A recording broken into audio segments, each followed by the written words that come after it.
I told them you were standing outside waiting for me to call you. You wanted an invitation. to Yeah, come. that's right. All right, make it official then. Let me call the meeting to order. We don't yet have a quorum, but that's okay.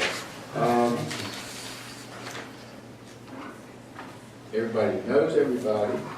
And the main issue at hand today is this transition committee management agreement issue. Why don't we start with kind of a report on the transition committee about where you are with things and so forth. I think everybody knows what we want to see done today. But do you want to start, Charlie or Hardy, with maybe what the transition committee is right now? I'll say that Charlie has just forwarded to me today, and I was going to forward on this afternoon, an LLC agreement for a tennis association, which we'll be talking about hopefully tomorrow at 3 o'clock, I believe. Is that correct, Vicki? I didn't ever get a response, but yeah. Yeah, just, so that's kind of where we are. Yeah, and as I told you, Hardy, I did that over the weekend, and I haven't had time to email it until today. I apologize for that. That's okay. Got it today. Well, and once you have that, what happens next? I mean, what's the The next intent step? was to get a tax ID number and start transferring contracts, opening bank accounts, and start managing it that way. And y'all have confidence that's underway, getting done?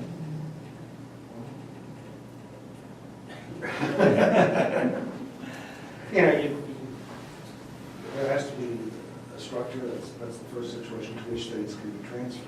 You know, Yeah. so the idea of the LLC, we just, already just got to look at that today. I haven't had a chance to read it. So that, you know, so off the top of my head, so eventually we have to have an organization structure to transfer employees, contracts, et cetera. Utilities. So sequentially, it's going, Okay. I think, slower. Do y'all have it all thought out about who the members are and the voting pieces and all that? or- I think that's one of the big things for discussion, is, as I understand where everybody is in it. You know, I haven't been directly involved in those discussions, but I put a draft of something in that operating agreement that I prepared that will get circulated.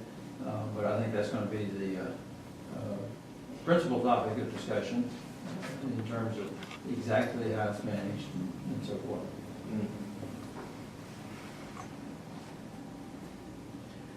I will express our appreciation for Pat Place hanging in there and For one more month. for maintaining that structure well. We'll see. Yeah. Well, the executive committee, as I said in my email to everybody, we met and, you know, the management agreement itself calls for a 2-week termination notice by either side. And we resolved that we do not want to continue doing this beyond December 1. And so we wanted to give formal notice of that, so that would be, under the terms of the management agreement, we come to an end and that'd be it. And to bring, I don't know that it requires board action so much, it's just going to engage the board in that, you know, honestly, you could talk us out of it, you know, if you wanted to. But we just feel like we need to draw the line somewhere. We thought it had been drawn in November, although I think secretly we all didn't have any expectations on that. We're trying to give 3 or 4 weeks notice of the termination date so that, you know, you guys can kick it into gear, basically. We do not want to go into the new year under the management agreement. That's part we're certain of. So that's where we are from our end. As far as I know, you know, the operations are going okay. I mean, it's not an ideal situation, so there are wrinkles, I think, but we're getting done what needs to be done. You know, so that part is worked out, but it's time for us to hand it off. I think the question is, within the leases, January 1 is the casualty. And so the question I would assume is what happens if some structure is not ready by December 1st? Right. These things are question. And we don't have the answer. We don't, number one, I don't know if there's an answer. Will that be in place? Will all of the So I think that's the question. What if that doesn't happen? All right. It's a good question. I just have to say, I don't have a comfort level with this. I mean, I really don't. I feel like we could have gone, talked a month ago and had this very same conversation. I know I probably probably shouldn't say that, but there are a couple of things I don't have a comfort level about. This is one of them, that I think we could have said, we don't have, I want all those sounds on my computer, whatever. I'm trying to get it off. He's got a mouse, and he's got, I don't know what. Yeah.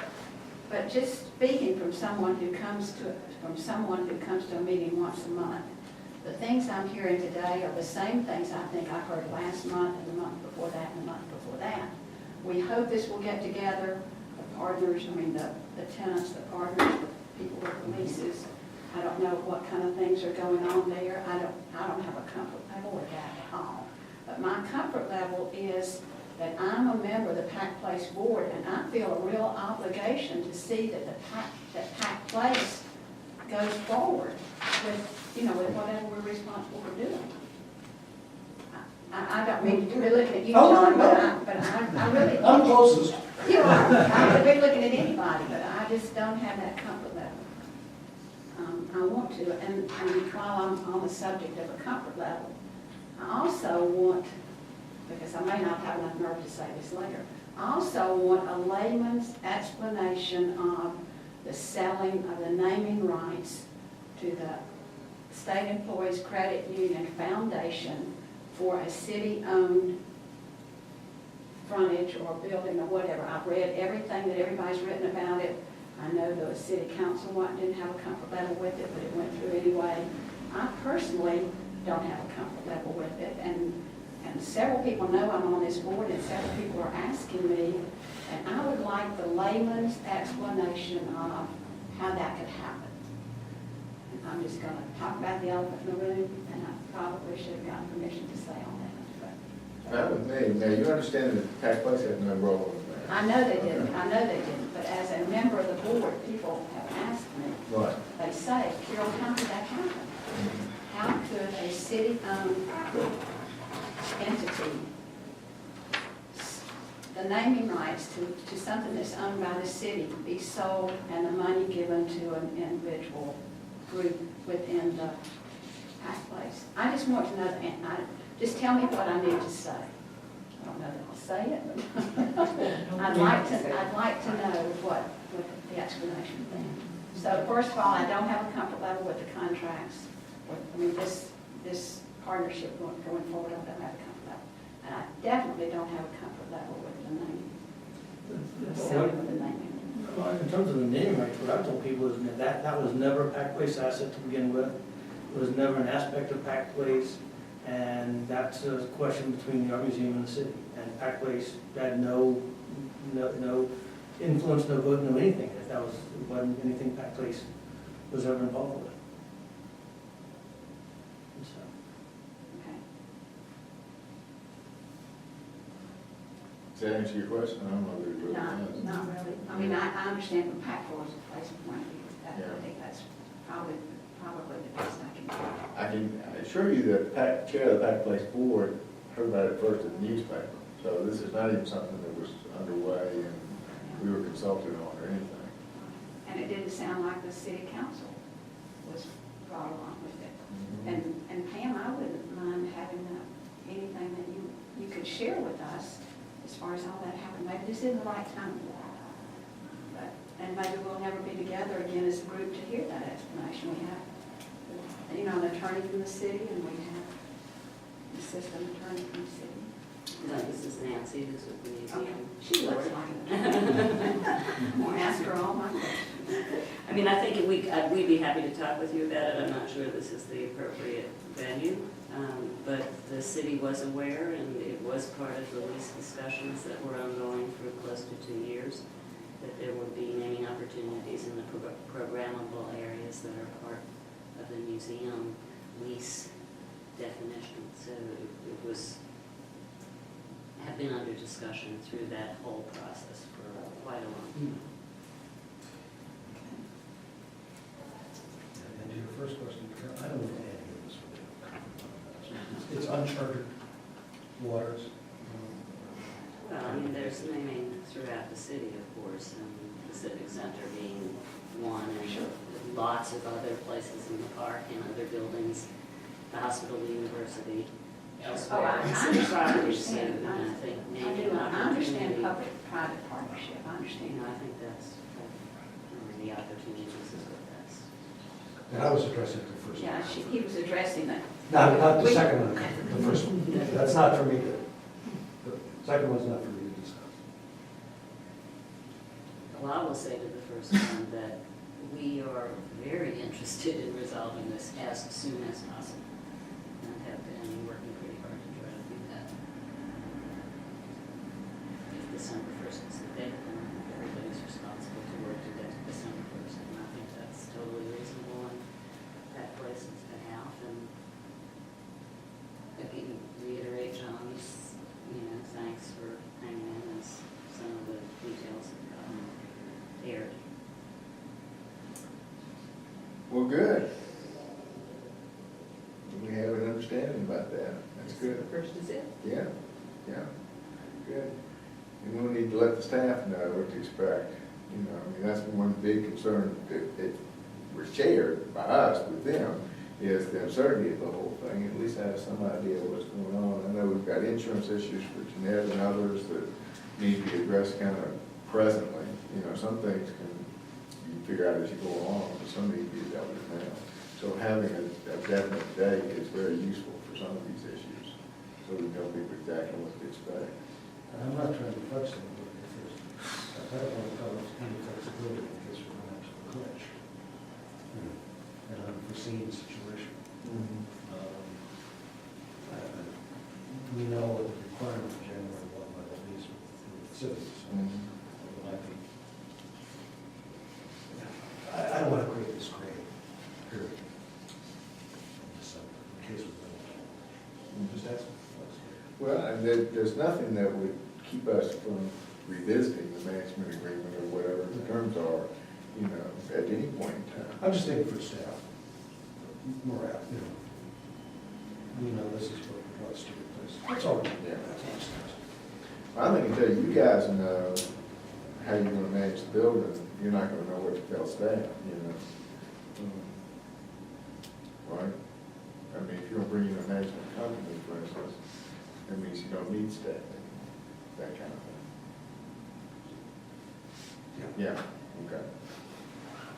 Edward, I can't let this go that Pam says that the city knew about this into a person recorded by Jerry in the council meeting. Every council member said they knew nothing about it and were appalled at having to take the action back to the corner. But it really isn't that place business. We're not so connected with But it anyway. to have a statement Jerry's like camera that- going, it's not fair to Pam and others, for you two to be here, getting her comments off base. I mean, so I want to draw a line right there. And if you want to do an interview with Jerry after the fact, then briefly use the room. All right, well, so we understand each other on the management agreement. Any other comments or thoughts on that? John's nervous, but we'll work on it. I want to have a clear understanding of where we're leaving it. I think what I'm hearing is that we'll be flexible about the date, depending upon when a replacement organization is in place, and probably we'll do it as fast as it wanted to once that's in place. Is that a fair way to put it, Michael? I think I would say, but with a different thing. First, I'd say, we're saying December 1st is the date, but we don't want to leave anyone out in the cold, and we don't want the lights to go on, and we don't want the doors to be locked on December 1, so we might be able to figure out a way to extend it briefly, but we would like December 1 to be the date that everyone's pursuing. Yeah. I think the thing we most want to avoid is an open-ended extension of the agreement as is going forward. We need to give the termination notice, that's what we're doing, so that's done. If on November 30th, there's more loose ends to tie up, then we can usually agree to an extension, of the agreement under the terms based on the circumstances at the time. But just an open-ended thing, I would not want to see us, just keep it going until, And I'm trying hard not to invite, I said, well, you said we could work it out, I want to make sure we're real clear about being, at least for me, drawing a nice red line as the president.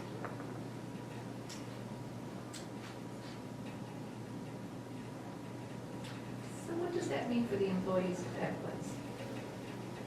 I hope it means that the transition committee work will be done by December 1, and that they'll know then whether they're going to rehire Pack Place employees or bring in somebody different. Is that a fair statement? Sound like I'm speaking to a transition committee, I don't really know. But what happens if, I mean, do the employees not need leave time to close things out, or just to give 2 weeks' notice, or? I think we're getting into personnel matters, which is difficult in an open session. That's true, I just, At that moment, I would add that since early to mid-August, I guess, or at least since early August, we've all known that there's this period of flux. We're all trying to work our way through, not knowing if the end of August was going to be the end of it, or maybe the end of September now maybe the end of November. I think from the employee standpoint, they know we've been going through this. They know generally what's going on. And I do think, as I said, either the new entity decides to take them on, or the new entity decides not to take them on, but Pack Place wouldn't be continuing to provide those services, so Pack Place wouldn't be their employer anymore. The question is, would the new entity be their employer? Yeah, I think I can say this on behalf of the transition committee, the employees in question know the intent of what has been discussed. okay, okay. Well, that makes me feel better. Okay, that has been communicated to those individuals. John, I was gonna try and say something about the same thing, you said it much better than I was thinking.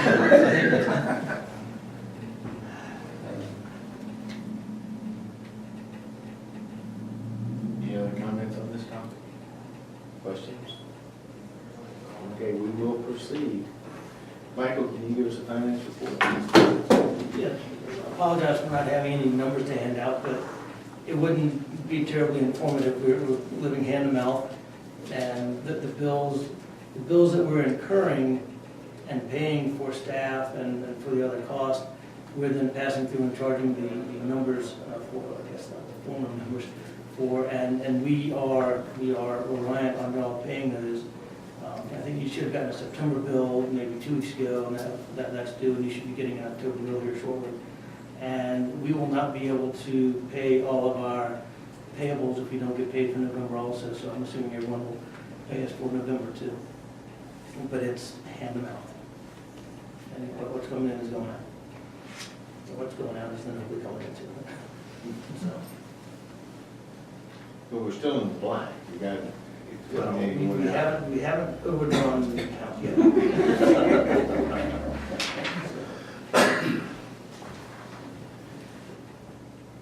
Any other business? Let me just say that once we do finally get this transition issue behind us, then Pack Place is going to have to sit down and decide what we're going to do next. And, you know, we need to restructure ourselves, but we need to know where we want to end up in a year or whatever. You know, we'll get to that after we finish the rest of this stuff. But the issues at hand, you know, would be what do we do about the endowment, and what do we do about the claims that we have against the city? Those are the two things that come to mind. Plus, there's just some more resolved issues, some wind down kinds of things we need to do, make sure that, you know, we've closed out all accounts and so forth. But we'll get to that in January. I keep looking at our mission statement, and it's quite a statement. Well, Excited about just reading it. even the membership of the board no longer serves the purpose that this organization will have going forward. You know, there needs to be a total restructuring of the purposes of the board. I hope we get a workable, small board coming out of it, things of that nature that'll make it flexible for whatever limited activity we still have going forward.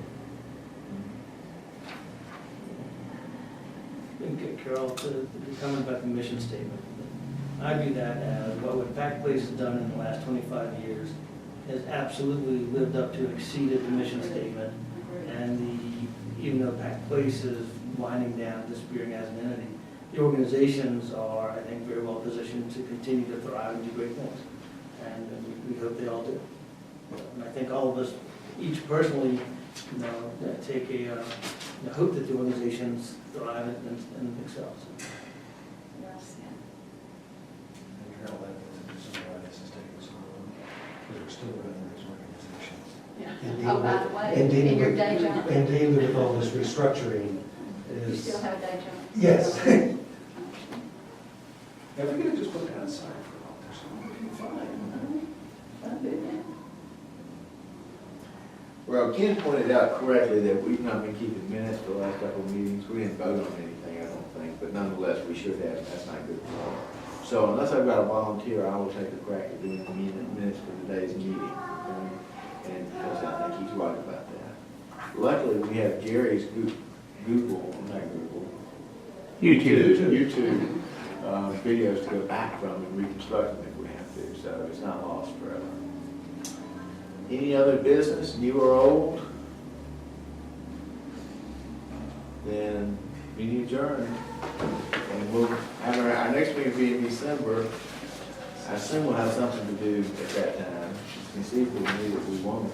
And if no, Good to have somebody says nine. that's good. I'll take take part.